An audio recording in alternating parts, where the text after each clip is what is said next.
my dear sister Angie, the girls, and the entire Ireri family, friends, colleagues. Let me begin first and foremost on my own behalf, on behalf of Margaret, my wife, and my family, to really extend our deepest condolences to you, Angie, and to your family for the loss of, to you, a husband and a father, but to us, a friend, a man who filled all our lives with joy and laughter.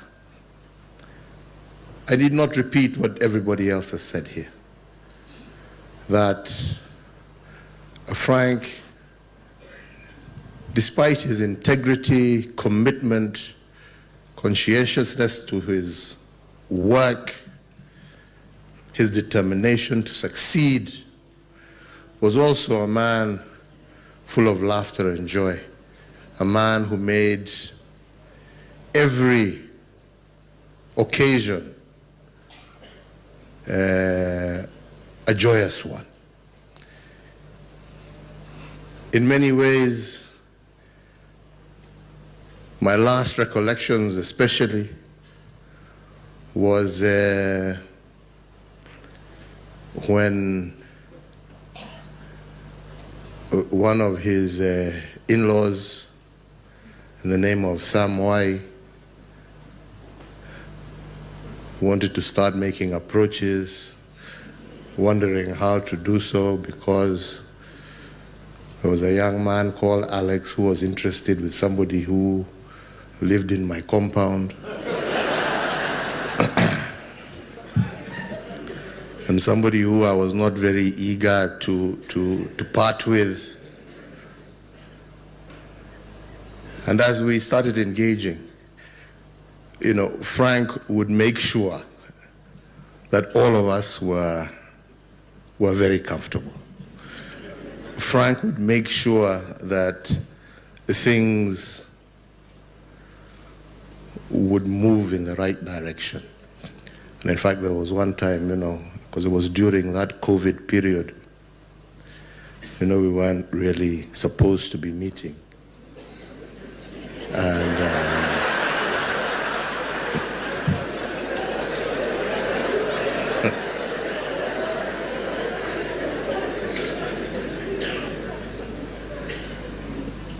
we were sort of, I don't think, anyway, we were left to sort of sort out the situation, and Frank was wondering, now we're here at State House, it looks like you are fine, but you know, some of us have got to get across town. How will that happen?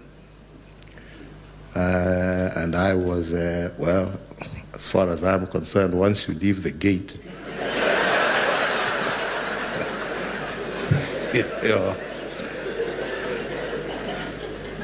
you're in your own territory, because I remember another friend of mine who we lost, who also tried one time to utilize our friendship, and I'm so glad that even Frank, you've told us he didn't like those issues of, you don't mix work with other things. Because, you know, I reminded Frank, you know, that I had a friend of mine by the name of Kasidai Wayaki who one day was caught by police having overindulged in his uji and tea. And as he was nabbed by one of those breathalyzer fellows along the road, he had the nerve to call me. And in his state of mind, you know, reminding fellow, you know who I know. He's giving the phone over. So I just sort of like pretended that, hello, I can't hear you, you know.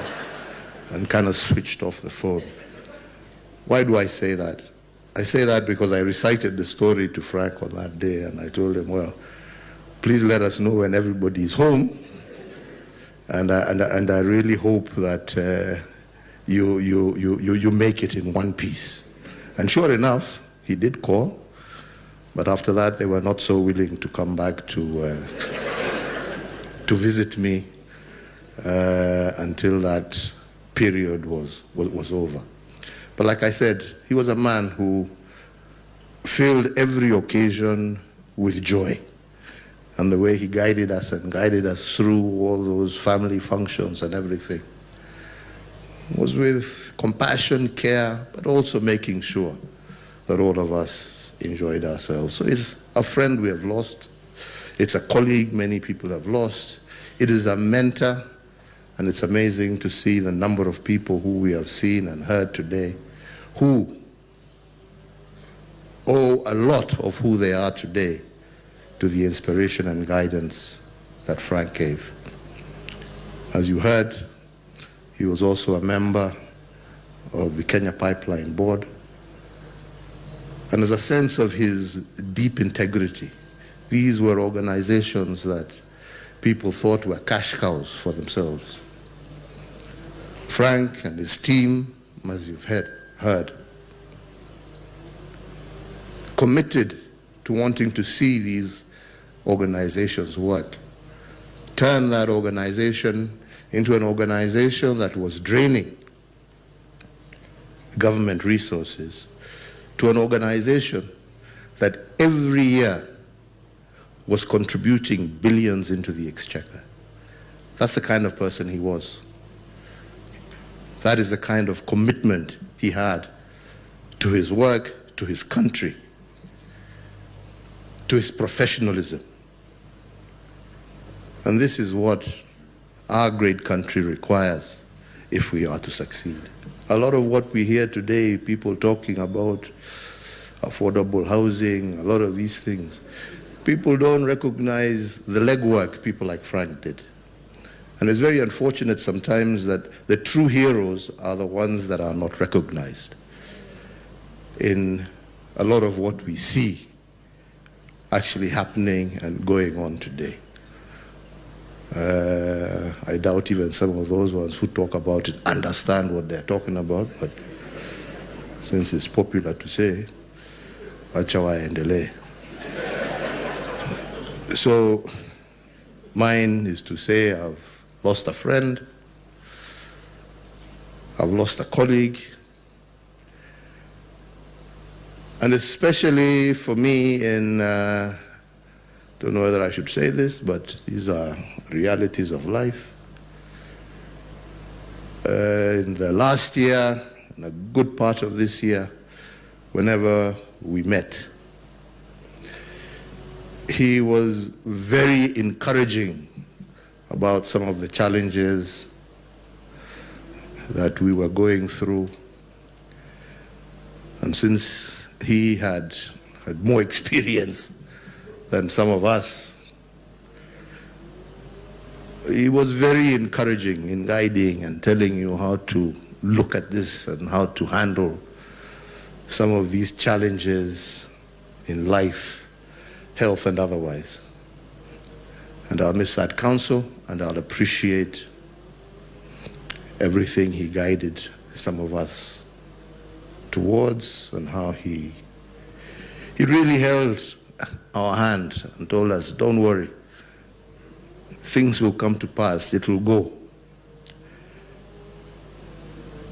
We trust in God, we believe, and the reason Frank is lying here is because it is his time. Those of us who have those challenges will continue fighting with them, but equally, when it is God's time, we shall join him and be thankful for the life that we lived and the times that we shared together. Mine is to say to you, Angie, you are still our in-law. We will be with you. We will continue to share with you, and we look forward to continuing to hold each other's hands